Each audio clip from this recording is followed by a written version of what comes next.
observar que o programa desta manhã será bastante proveitoso, não é isso? Uma vez que vamos tratar de um assunto bastante interessante, que é a revisão da vida toda, não é isso? Mas, doutor Ari, o que é realmente a revisão da vida toda? O que é isso? Pronto, doutor José Maria e meus amigos internautas, a revisão da vida toda, ou revisão da vida inteira, ela trata-se de um tema que, como o próprio nome já diz, se dá no trabalho de revisão de toda uma trajetória, de toda uma contribuição do segurado, certo? Uhum. Por quê? Porque antes da lei 9876/99, a chamada lei do fator previdenciário, que publicada dia 23 de novembro de 1999, como era, eu vou passar um enfoque aqui antes, para vocês entenderem a forma de execução da lei, da revisão da vida toda. Como era consignado ou operado as contribuições do segurado. Levava-se em consideração os 36 últimos salários de contribuição. E aí, antes dessa lei 9876/99, é interessante, para aqueles que se aposentaram antes dessa lei, é interessante reivindicar a revisão? Não. Por quê? Porque a lei justamente trata dos 36 últimos salários. Após a lei 9876/99, nós tivemos o quê? A contemplação de 80%, levar em consideração os 80% maiores salários de contribuição e descartando o quê? Os 20%, certo?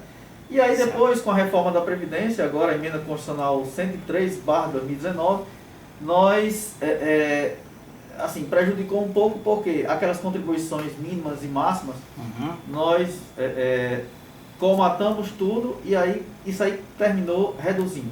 Mas voltando para a revisão da vida toda, aqueles que contribuíram antes de julho de 94, por que julho de 94? Porque foi antes do Plano Real.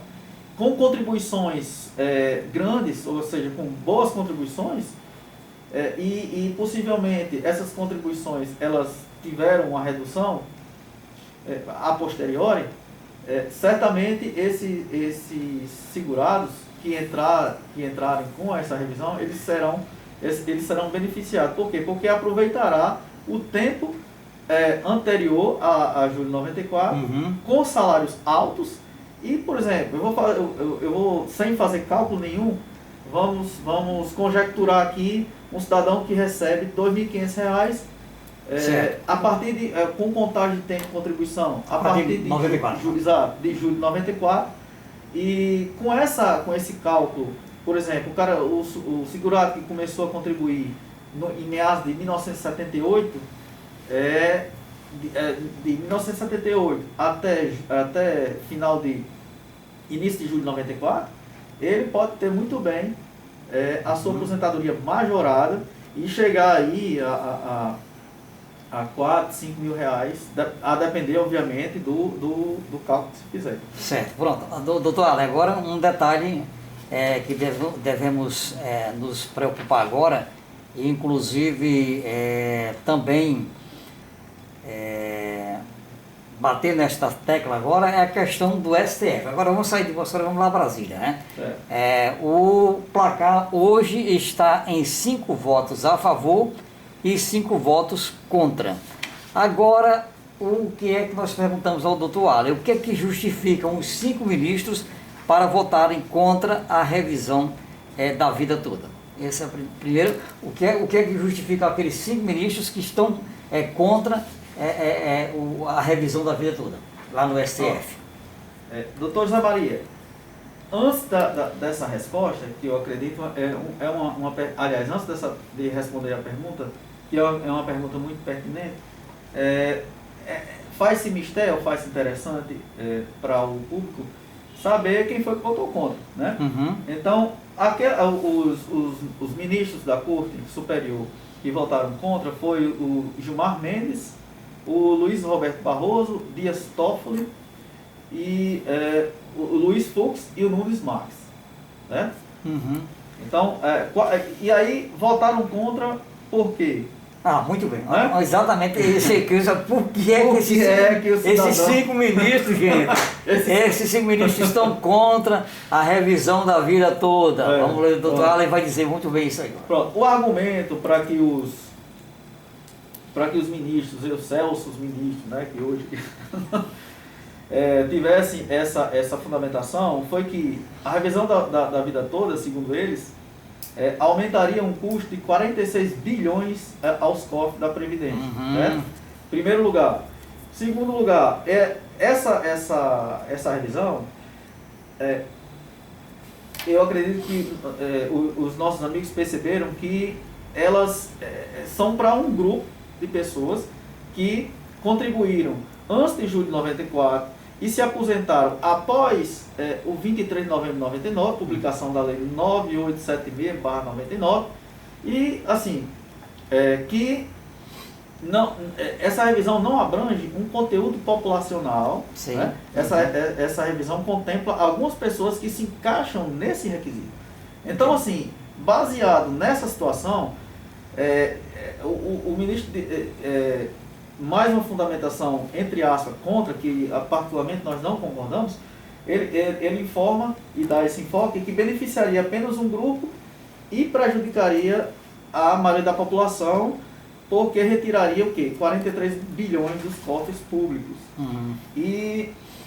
Entendi. E aí ele justifica que a discussão das contas públicas tem base constitucional e por aí vai. Agora, isso aí foram esses 3 argumentos que basilaram. Agora, doutor Allen, antes de passarmos para os 5 ministros que votam a favor, parece-me que tem algumas participações aí no Instagram.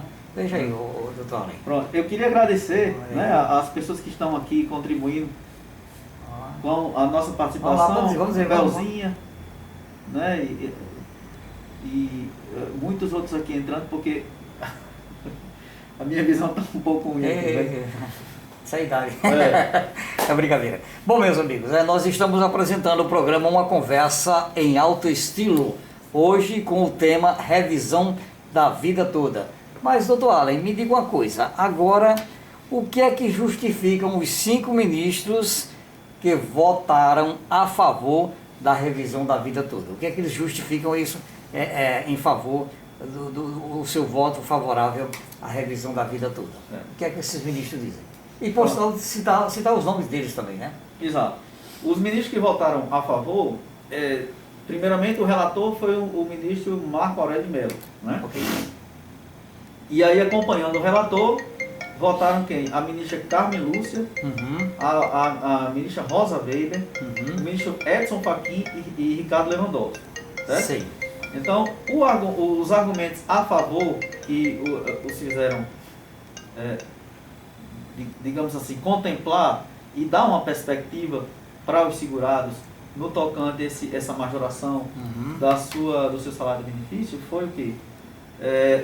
Acabar com o erro cometido pela lei 9876/99, Sim. que excluiu a contagem do tempo antes de julho de 94, que para nós, assim, para um jurista é um absurdo, porque o que essa lei interpreta, ou qual é a exegese ou a hermenêutica ou fundamentação dessa lei? Sim. Ela diz o quê? Ela diz que o seguinte: você contribui, começa a contribuir de 1978 até 94, esse tempo, até junho de 94, esse tempo de 78 a junho de 94 não serve para contagem de tempo de contribuição, mas não serve para majoração, para no aspecto financeiro, exatamente, contábil, né? Em benefício em benefício do segurado. Então, essa revisão, ela serve para, digamos assim, preencher essa lacuna do erro uhum. colocado pela lei de 23 de novembro de 99, a lei 9876.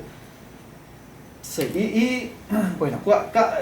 O segundo requisito trata-se da questão da insegurança jurídica, ou seja, caso não se corrija esse erro, estar-se-ia falando de um prejuízo enorme aquelas pessoas que contribuíram e fariam jus à majoração e, no entanto, com possível julgamento contra, não vão ter direito. Né? Sim. E, por último, os aposentados estão pedindo o quê? Um direito legal. Lógico. Né? Um direito legal ao melhor benefício, que, inclusive, a IN, que é a Instrução Normativa 77, ela contempla que o servidor do INSS ele tem essa prerrogativa de conceder ao segurado o melhor benefício. Ô doutor Allen, me diga uma coisa, o judiciário, no caso dessa revisão da vida toda... mesma coisa. Agora vamos antes de fazermos essa pergunta a respeito do abarrotamento, a lotação de ações no judiciário em todo o Brasil, com a revisão da vida toda, esse é para daqui a pouco, após essa nossa pergunta. E agora, o voto do ministro Alexandre de Moraes, que está sendo aguardado com muita expectativa. 5-5, né?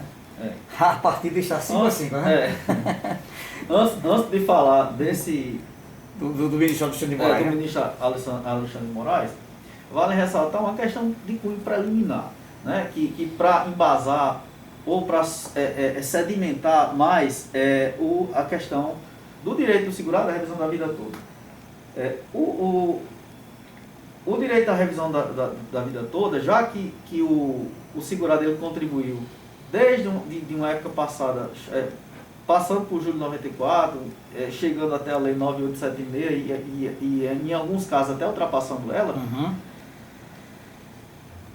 no final, o segurado teria o quê? Uma redução salarial. Por quê? Porque não foi contemplado com a contabilidade anterior a julho de 94. Com a contagem de tempo anterior a julho de 94. Isso aí feria o quê? Feria o princípio da irrepetibilidade do valor dos benefícios.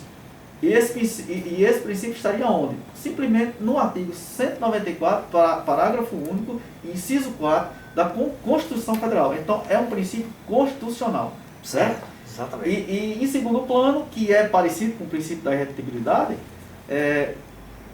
a manutenção real do valor do benefício. Certo? Exatamente. Então, que estaria também contemplado no artigo 201, parágrafo único do inciso 4 da Constituição Federal. Então, esses dois principais dispositivos da Constituição Federal, eles teriam que ser respeitados. Exatamente. Né? Então, assim, eu acredito que é um argumento forte para não deixar que essa revisão da vida toda, ela vá pelo ralo. E vale ressaltar, doutor, que a revisão da vida toda, ela já foi... Desculpa, o doutor perguntou a respeito da pretensão do ministro Alexandre de Moraes. Sim, exatamente. O voto dele, afinal, né? Nesse caso, que está sendo aguardado. Exato. Se ele observar que o STJ, no tema 999, contemplou a revisão da vida toda, ou seja, foi a favor do segurado. Pacificou. Já pacificou. Exatamente. Se ele observar o que fala, qual é a tese da DPU, a Defensoria Pública da União, se ele observar qual é a tese do PGR, da Procuradoria Geral da República, da lavra do ministro Aras. Então, todas essas instituições, elas são em prol, a favor do segurado. Exatamente. Com argumentos, digamos assim, de concretude, com argumentos fortes, né? Argumentos esses que nós já falamos aqui. Então, se ele tiver essa prerrogativa, e ele é um constitucionalista, não esqueça disso, de passagem, né? E diga-se de passagem, um bom escritor, né? Ele vai se sensibilizar e, com base na fundamentação legal, e não apenas no coração, ele vai manter a revisão da vida toda. Doutor Allen, me diga uma coisa, em relação à questão das entidades de classe, as associações, os sindicatos, enfim, todo uma gama de instituições, de associações, de entidades de classe que estão se mobilizando no Brasil. Como é que está essa posição? Realmente esse movimento está existindo? Muito ou é apenas a imprensa que faz? A imprensa todos os dias tem que falar na revisão da vida toda. Colegas nossos entram no Instagram, no Facebook, no YouTube e falando que... Mas, afinal de contas, como é que as entidades que defendem o trabalhador, defendem o cidadão brasileiro, essas entidades estão de braços cruzados ou estão se mobilizando? Como é que... Doutor José Maria, eu há pouco tempo, há poucos anos, e aí eu vou retornar novamente, nós fazíamos parte do Instituto Brasileiro de Direito Previdenciário. Esse instituto sempre atua e nesse caso também atuou nos tribunais superiores como custos legis, como